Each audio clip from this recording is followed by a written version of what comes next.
How was your first games of Bruin? It was awesome. It was just great to get back out there. I missed a lot of pretty much the majority of my senior year last year. So it's been a while since I, played in a football game. To do it with a new group of guys, in a different conference in Hawaii, nonetheless. Not that it even matters, but it was still pretty cool. It was really nice to get back out there. It was a fun time. How did you feel that you performed? I performed okay. I'm pretty critical.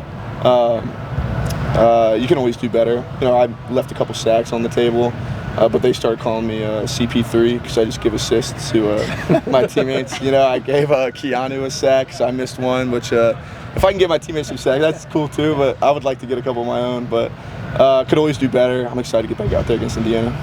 How's the transition been? Just because, unlike maybe some other places, there's so much turnover with the pass rush, where there's so many new pieces. Mm-hmm. How much easier has it been, I guess, learning all together? Like the pass rush here? Yeah, just all you guys who have transferred in, as opposed to learning from a bunch of guys who've been here for a couple of years. Right. How's it been just trying to learning it all together? Right. One thing they say a lot here is you have to unlearn to learn. I think that's what they say, and I didn't really understand that at first, but it makes sense because the teaching is so different here compared to where I came from and where some of the other guys came from. And we have a lot of young guys. Jay Toye, he got the majority of the playing time last year, but other than him, we have a lot of guys that haven't gotten that amount of experience. So we're just all I'm learning it with them. They're more perfecting it. I'm still learning it, because I'm not new, but I'm relatively new. So just unlearning to learn the new style of pass rush here, that's kind of been my main focus, and it's helpful because some of these guys have been here a long time, and they've been teaching me, helping me. So it's been a nice transition, but it's definitely been a learning curve for sure. Got some Navy connections in the building with Coach Norwood and Bryce McDonald, and I'm probably missing a couple. But you guys ever talk about Navy and that connection? Does that kind of help ease your transition maybe a little bit? Yeah, that has been a very nice part of this entire transition process. We have a lot of inside jokes, so it's nice if I'm having maybe I had a bad practice or maybe it's been a long day. We'll just crack one of our Navy inside jokes, and it's just little slice of home. But you give us one?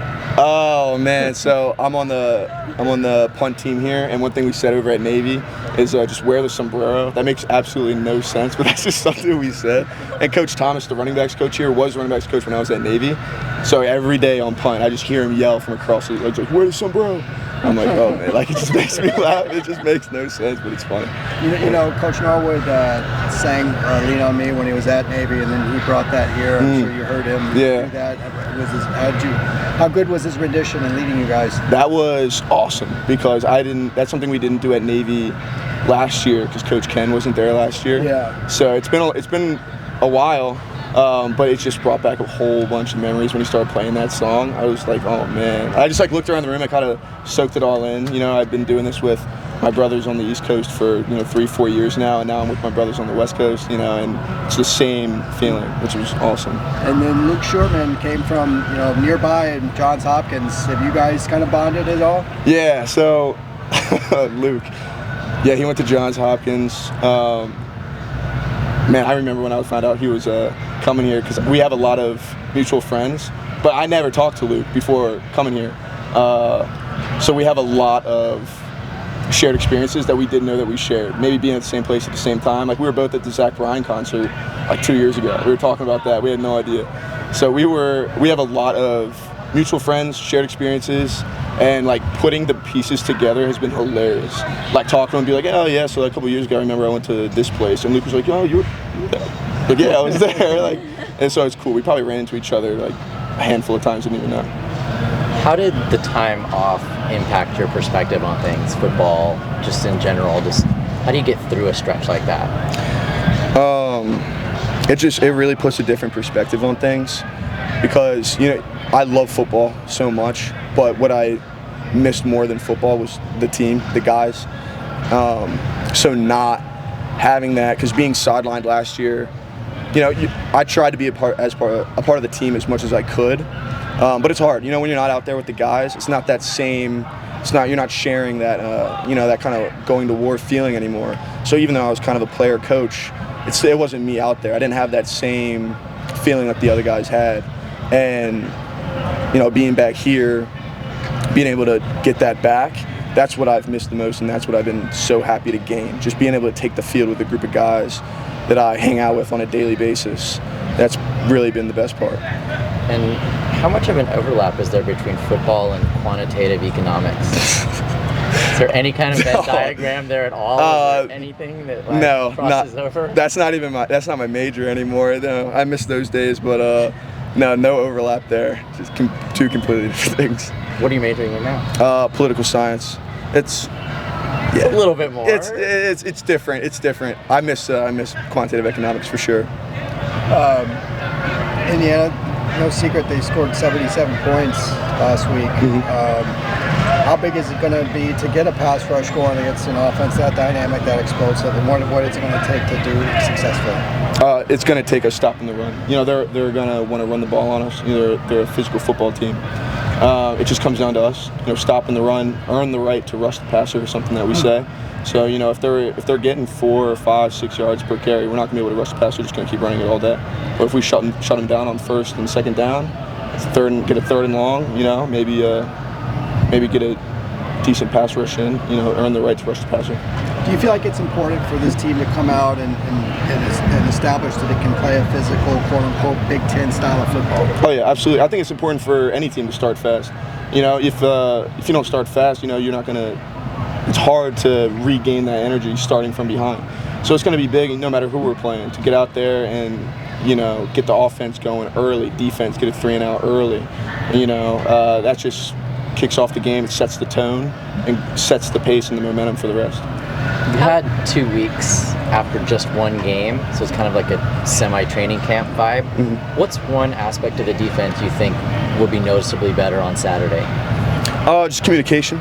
I think week one, there was a couple errors. I made a couple errors personally. I think a couple people made some mistakes, but we're really cleaning those up. You know, we're really polishing that. We've been working on that for the last 2 weeks, just being obnoxious communication. That's what we say, obnoxious communication. Just over-communicate, even if, you know, something's obvious, like, oh, yeah, he's clearly doing this, you know, just communicate it. Just make it easier for everybody. Who's wearing the helmet cam? Not cam, but microphone for the defense. This might be embarrassing. I don't really know. To be honest with you, I just either someone says it or I look at the sideline, get the call, and, you know, it's, I get it. I get the call. Everyone gets the call. Okay, I'm assuming it's probably a middle linebacker, but I'm not sure. Yeah. Definitely not you. Definitely. I know it's not me. That's the one thing I can't say. It's definitely not me.